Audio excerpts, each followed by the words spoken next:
Hey everybody, this is Shannon Clemens. Some call me the nomadic author, others call me mental. Why?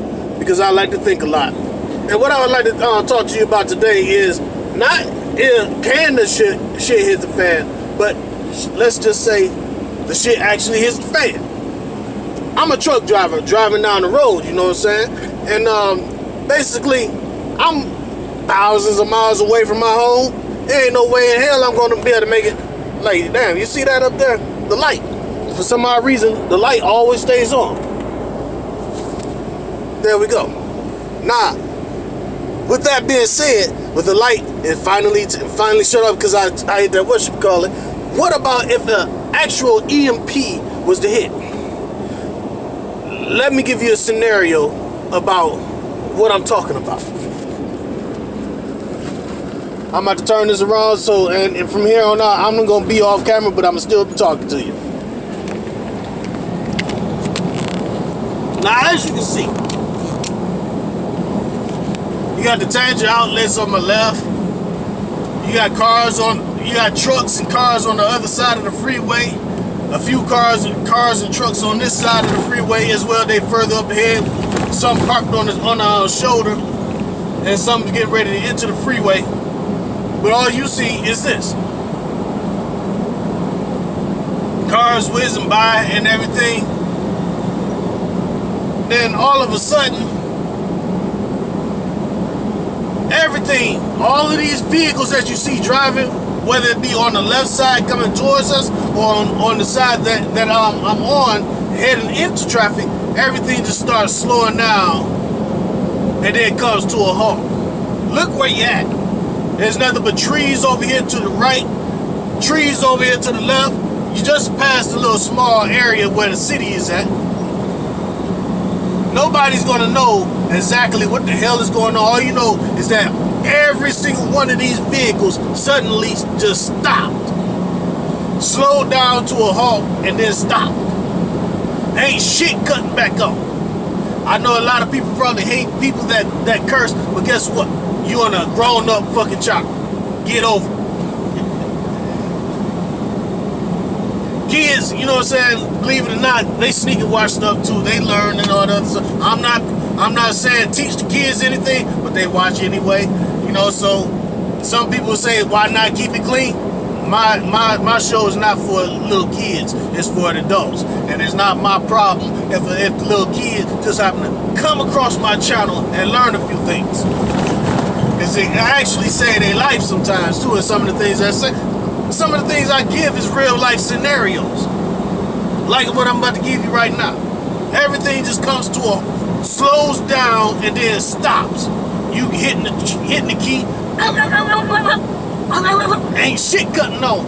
Why? Because your own vehicle, as of today's standards, has a lot of computers that was taken out by the EMP. But at this point in time, you don't know what the hell is going on. All you know is just everything just stopped. Now, the conscious person say, well, every day, it's not just my vehicle, all these vehicles just shut down. Oh, shit, the shit done hit the fan. Now, if you're one of them little small vehicles like this, like that Dodge right there, or the Dodge in front of them, or even this white truck in front of me, you're not thinking about it. You're not even traveling over the road like that. You're basically near your home or maybe just a few miles away. But what about the people in these trucks and everything? They are hundreds, if not thousands of miles away, unless they just happen to be on a hiatus from work, you know what I'm saying, get ready to go home, you know what I'm saying, this day home time, and they just trying to get somewhere close by. So that means they're not that far from their home anyway. So they're in the same boat as the people in like this Honda over here to the left, or that pickup truck that just got in front of me, or even that what you call a truck, but truckers. We got food on our trucks. We got deodorant, soap, and all the other good stuff. But we thousands of miles away. Who you gonna call? You can't pick up your goddamn phone because your phone don't work. Nobody's phone is gonna work. Everybody's standing around looking dumbfounded and pissed because they can't get to where the hell they need to go. Well, guess what? Fucking with me, you about to find out exactly what you need to do. You see, as a trucker, I once asked a few former military personnel what would they do if they was in driving a truck and the shit hit the fan. I got no answer from them. But they are the correct people to actually ask, because they're trained in combat situations and scenarios to where if the shit hit the fan, they know exactly what to do. But they're not telling you. They might be, you know what I'm saying? I didn't ask for no inside information on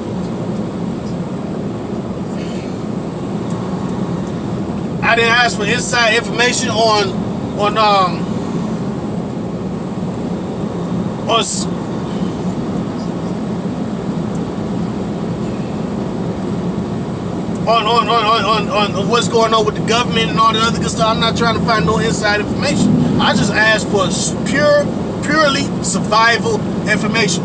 What would you pack into your survival bag? You can't tell me that a military-minded person does not think of these things, because this industry is full. The trucking industry is full of former military veterans. Sometimes you see it plastered on their truck. Sometimes you don't. You know, and it's sad like that. It's not, but I'm just telling you right now where I'm at. I'm down here in Georgia. You know what I'm saying? This is I-75 heading south. Now you got nothing but trees and all this other stuff. Now you got to think about it. You're not from this area. You don't know what the hell is going on. Now I just happen to have family that's down here, and I visited them once. And I remember I walked all the way over to like a little river that was nearby the house that ran up under the train tracks. And I used to go over there and sit when I needed a peace of mind, or just wanted the peace and quiet. You know what I'm saying? Away from every dang nobody. Let me get on over here to the left so I can clear the way for the officers over there. And so now, when I look at that for what it is,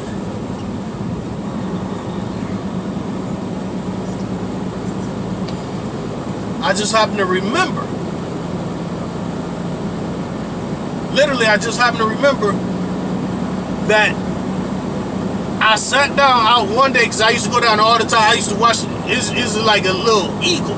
They used to have a nest right there up under the train tracks. The train doesn't come through there. So therefore, I guess the eagle built this nest right there.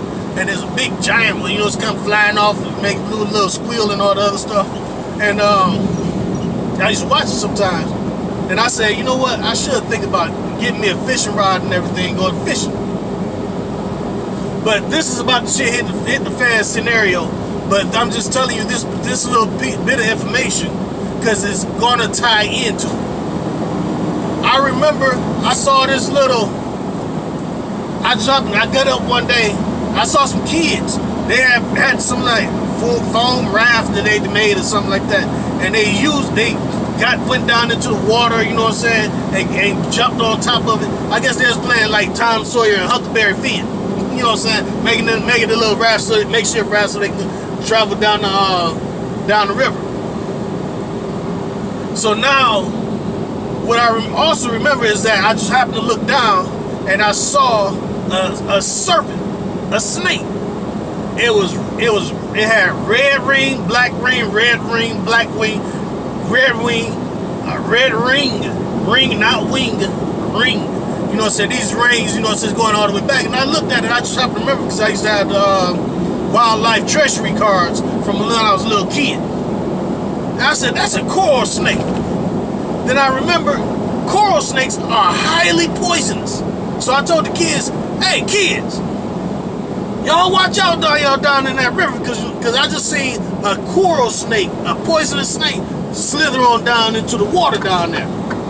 They looked at me, laughed a little bit, and then kept on going. Like what I said wasn't even important. Well, you know how kids is. They don't know no good goddamn, they don't know no better anyway. You know what I'm saying? They don't have no good goddamn common sense. All they know is they out there having fun on their makeshift raft that they made, floating on down the river. But anyways, I just happened to let it go and then but the point I was making is that the snake was a poisonous snake. It was a coral snake. It was not just any type of poisonous snake. It's one of the most venomous snakes in the United States of America. A coral snake. Anybody that knows snakes will tell you that. It's slightly just up under what you would call that rattler. You know what I'm saying? Then you had what you call it too. That's even more poisonous. But I'm just saying. I just told you about the rattler snake. You know what I'm saying? Just to let you know just how venomous this snake is. And they tell you color coding. You know what I'm saying? Red is nature's way of letting you know it's dangerous messing with this animal.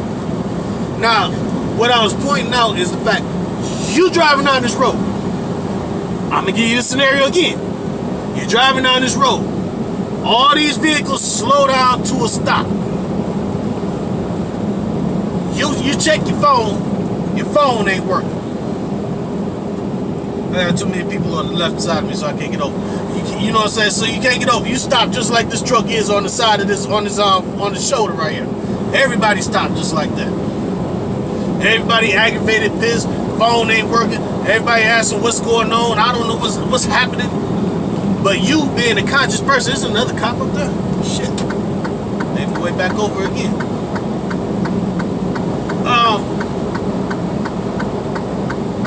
So being a conscious person, you know the shit that hit the fan, because you know if everything going down, that means when the sun go down, there ain't no lights out here. You see this sign that say road work 1 mile? That shit ain't even gonna be working. Nothing electrical will work. All this circuitry will be fried. Now see, what I was talking about in the last video series that I made, can the shit hit the fan? I mentioned Iran. And the Iranians back in the 80s, they used to steal plutonium so they could make their own version of the nuclear weaponry and nuclear bombs and all the other good stuff. Well, guess what?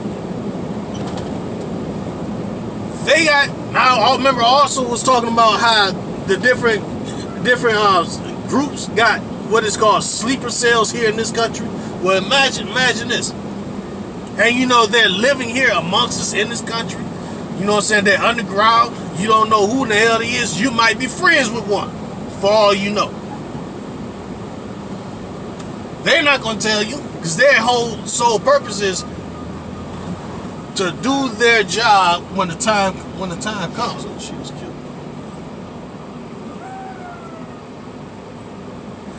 And so from there, it's like you gotta pay attention to what it is. Just like how all these cars all of a sudden stop. This is how it's gonna look.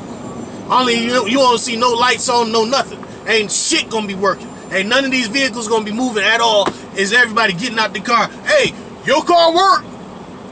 Hey, your truck. What about your truck? Your truck good on? Hey, I can't get a signal. Can you get a signal? I gotta call my wife. I gotta call my kids. Hey, I gotta call my girl. I gotta call my mama. I gotta call my husband. I gotta call my kids. Call the babysitter. Babysitter probably wondering what the hell going on. You know what I'm saying? You got to think about all this. This is what you're going to be hearing about all of these people that's out here. Because they all got families they need to get to. They're all local people. But see that truck in front of me? Up ahead? Like 1, 2, 3, 4, 5 cars ahead of me? You know what I'm saying? Then it's me. Then there's that trucker over there that's getting onto the freeway. You see them trucks on the other side that's coming in?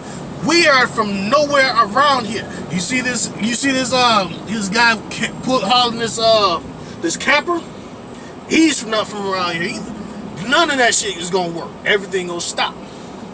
I know I keep reiterating the same thing because I'm trying to drill it into your head. Nothing will work. Now, EMP is that what you call it. Now, what I'm trying to point out is something that I don't hear on none of these shit hit the fan videos. I don't see nobody on none of these conspiracy theory videos talking about it either. So you're getting it basically, practically, almost damn near exclusively right here on this video that you're watching with me. Now, I know they got satellites that so-called sniffs out radiation and nuclear warhead type material and everything, but you also got to figure out that people know how to shield that stuff too, and they didn't have to take it overseas. They got it right here, shielded, living with them in their homes or on their secret base. You know how you probably got a bunker, which I'm gonna make another video talking about people in their bunkers and the shit that hit the fan video that's coming soon, but not on this video, because right now you ain't nowhere near a bunker that you built. You ain't nowhere near nothing of yours that, you know what I'm saying, that makes up your reality. You out here on your own. You might have somebody that's on the truck with you, but other than that, you by yourself. And you can crew up with a couple of these other truckers and say, hey man, look, this is what's going on. It's an EP. Let's get together, man. We got to band together, grab some food out of you. What you call it? Grab you this, grab you this. You can tell them to grab certain things, but you being a conscious person, you already got a bag that you put together and was waiting for a scenario just like this to happen. And I'm going to talk about some of the things that you should have in that bag, but not right now. What I'm pointing out is the fact that these Iranians, who we just not got into a major beef with again, you know what I'm saying, we're still in our plutonium making nuclear warheads. They got the shit here in this country. Why would you need to send a nuclear warhead off of a submarine that you done hit somewhere along the coastlines and blow it up, blow them up above the, that's what's gonna call the EMP. If you take the a nuclear warhead to a certain height and blow that son bitch up over the instead of it hitting the ground, it's blowing up in the sky. You're gonna see the bright light and everything from that point wherever you at, but it's gonna affect people hundreds of miles away, if not 1,000 miles away. They say it's only like maybe 3 or 4 of them need to be detonated over the United States, and it'll take out the whole country. Now, why would you have to do it come from outside when you already got the material right here with you on the inside? You already done got a hold of it. You're the one that's the keeper of the nuclear material. You know what I'm saying, that you stole way back in the 80s. Probably to this day it's still being getting stolen. It's just not hitting the news like it used to. So all you gotta do is pop it up from right here in the midst of the country. You don't have to come from way out of state, so that way it can hit. Guess what? Almost instantaneously. You already got everything set up because you part of the faction that's gonna start all the shit that's gonna be going on here. You are one of the first things about going into warfare is when you want to take over a country, you gotta attack it to the point to where you can clear out a section of the country, and that will be what you call your beachhead. It's where you're gonna set up your military tents and everything, and bring in your soldiers to operate from that point on further into the country. That's part of what you are dealing with when you go into invading the country. You got to establish that beachhead first. Like how the United States of America, we're getting into the beef with Venezuela, which is literally right here on our doorsteps. We're using Colombia. We're establishing a beachhead in Colombia so we can go and attack Venezuela should we go to war with them. You know what I'm saying? Over what they consider to be a problem established with the authority there in the government of Venezuela. I use that scenario so you can understand exactly what it is that I was saying to you. Now, when you get out here, I haven't seen them out here, you know what I'm saying, but you got deer that cross these freeways and stuff. But one of the main things that I always tell people, wherever you see prey, deer is a prey. Wherever you see prey, the predator is not far away. So you got to think about what eat deer. Sometimes you see these signs on the side that say, you know what I'm saying, deer crossings, you know what I'm saying? But at the same time, sometimes you might pull into a restaurant or a truck stop and see a sign that say, beware snakes. It had a serpent sign up there. Or sometimes like down in Louisiana and on I-20 and I-10 and also in like, and it's this one what you call it, rest area on I-49 in Louisiana, southern part of Louisiana. They got signs up there saying, beware alligators, beware the gators. So the gators could be right there up in the grass. You'll never even know it. So, you know what I'm saying? It might not have had attack for in quite some time, but the signs is there, and they're there for a reason. But like I was saying, you have other ones where it says, beware bears. What the hell are you gonna do with a bear? As a trucker, you're not supposed to have anything on your truck to protect yourself with. So what you gonna do? Box it up? You gonna square off with them and try to bop it in the nose? Come on, let's be for real. Ain't nobody about to do all that with no damn bear, because a bear is so strong that all it takes is one swipe from his paw, your head coming clean off your shoulder. That's how strong bears really are, and then some. You know, so when you think, and then you got to think, there's in some areas you got bobcats, you got lynx, you got cougars, you even got panthers out here. Some of them are small, you know what I'm saying, because they're babies. But when they get grown, them some bitches big. You see big videos of it on YouTube of people walking through the woods, you know what I'm saying? Just like how you see it right here. What the hell you think you might run into here down in Georgia? What type of wildlife is down here? Or you might be in Arkansas, or you might be in Michigan, or you might be in Texas. You got to deal with all the wildlife on top of that. So this is why I look at some of these people selling these kits. All they talk about is food and water, survival. You know what I'm saying? And the bag to put it in, they hitting it with bats, telling you it's so rough and rugged you can toss it and throw it and kick it around and all this other stuff, and your stuff is still gonna be intact. That's how rough and rugged the bag is. And they tell you about getting the food, you know what I'm saying, and they have drinks, or probably even get a one of them life straws, because when the shit hit the fan, the EMP, everything goes out. All the factories is going out. Now here is something you find in certain videos of those military professionals that's actually feeding you the information that's going to tell you exactly what you need to do. But the rest of them, for some odd reason, don't want to tell you shit.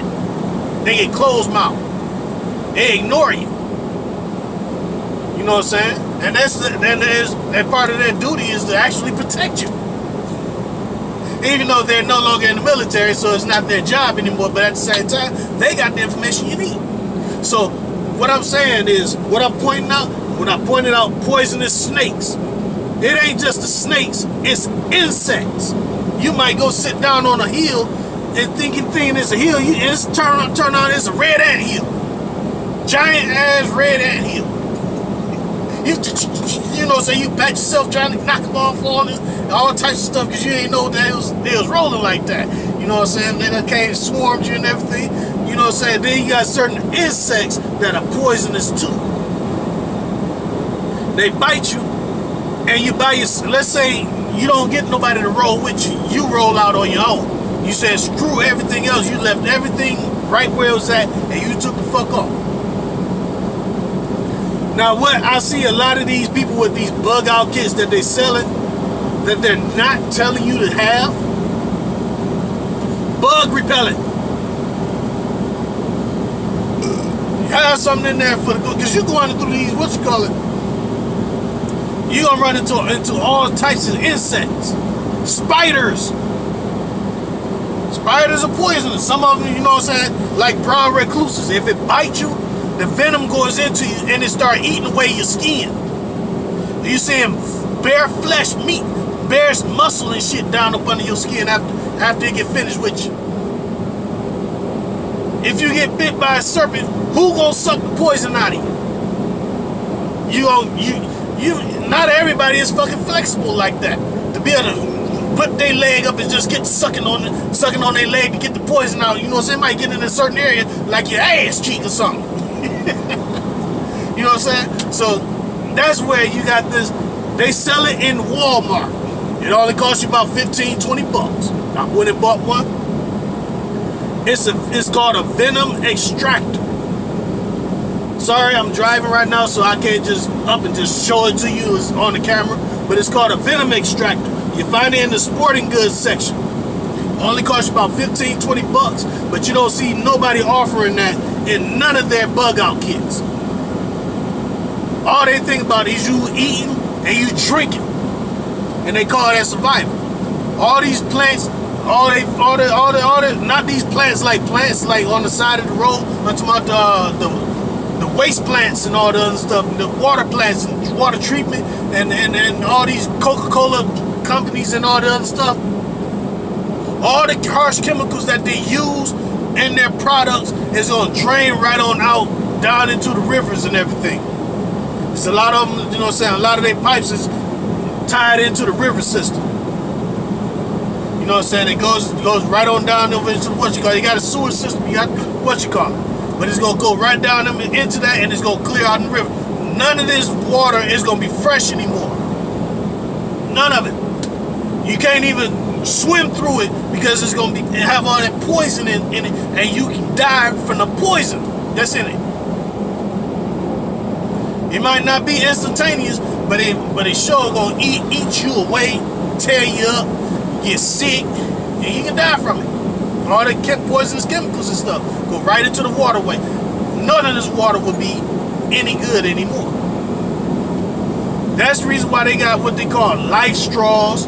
You know what I'm saying? You gotta don't get me wrong, because you have two different versions of it. You got one type of straw where you can drink. It said it cleanses out water. It cleanses water. It cleans out the water from fresh water sources. But when that shit hit the fan and all this other stuff, ain't none of this stuff gonna be fresh water. So therefore that certain straw that you went and got, it's no good.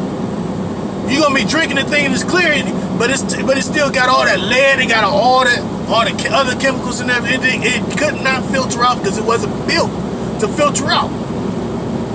Then you have certain straws that's called life straws, and I went and got two of them. They say it'll clean up to about 1,000 gallons of water. That's a lot of water for me to be able to survive off of. That means I can go to just about any of these places and get fresh water. You know what I'm saying? Or get potable water for me to be able to drink and survive off of, because it's built to clean the water. It doesn't say from freshwater sources. It tells you it's specifically for cleaning out dirty water.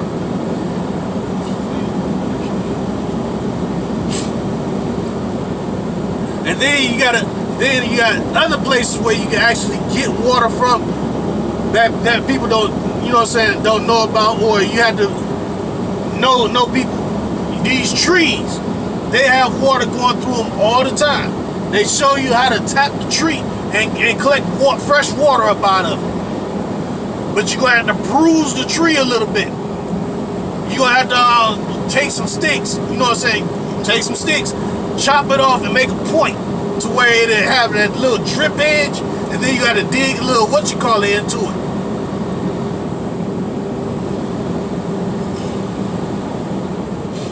You know what I'm saying? Dig a little dish down up in there so it make it curved on the inside so it drain out correctly. Then you have to tap into the tree itself, and you push the stick down up in there and tap it in there real good, and then put your bottle or whatever it is and let it sit there. Because as time goes by, the water is gonna drip out of the tree itself. The tree itself is gonna cleanse the water that is pulling out of the soil. So therefore, you got fresh water to drink. If you don't have all day, you know what I'm saying, and you on a run, then that's when you can take and start hitting the tree. You know what I'm saying, clear off the bark, then take some of that, the inner flesh of the tree off. Not a lot of it, but just a little bit of it, and you can squeeze it for the water that's inside of it. Squeeze it down into your mouth, so that way you got be able to survive. You can do vines that way. I didn't say, you know what I'm saying, nah, some of these plants is poisonous, so that's the reason why you got, I said trees. Do that shit with the trees. You know what I'm saying, cut up little stranded bits. You know, you're on survival now.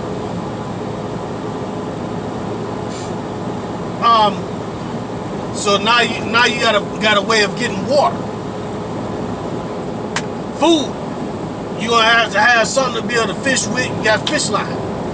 You know, so you might not have a rod, but you got a fishing line. You can always tie the fishing line to a big enough stick that'll hold the fish, and hopefully the fish not strong enough to break it. Or you just tie it, you know what I'm saying, tie it down and knock it down into the and let it sit out there and just snag something, and you pull the line in yourself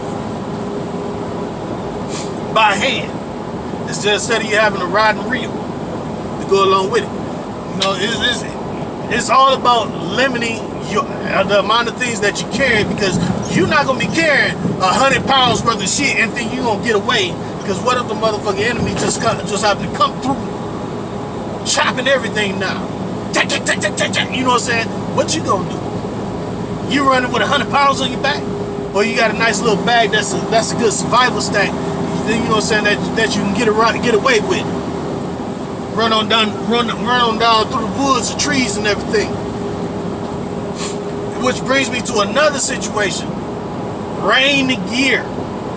Now they sell a little cheap rain gear inside of Walmart. Cost you about 20-30 bucks. It'll keep you the frog togs and all the other stuff. They say it'll keep you dry, but it only lasts for so long.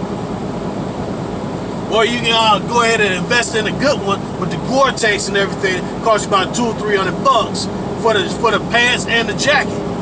You know what I'm saying? It's gonna last you a nice long while. Then when you clean it, see, this one guy who was talking about it, he was giving a review on it. He said he washed his and it only lasted like 3 years, and then it just went out on him. But it tells you on the directions that when you get finished drying it, you leave it in the dryer for an extra 20 minutes so that it'll reactivate the Gore-Tex. So he probably forgot to reactivate the Gore-Tex and just blew $200 or $300. He said it only lasts about 3 years. Well, guess what? The company that sell it actually say they will fix it for you.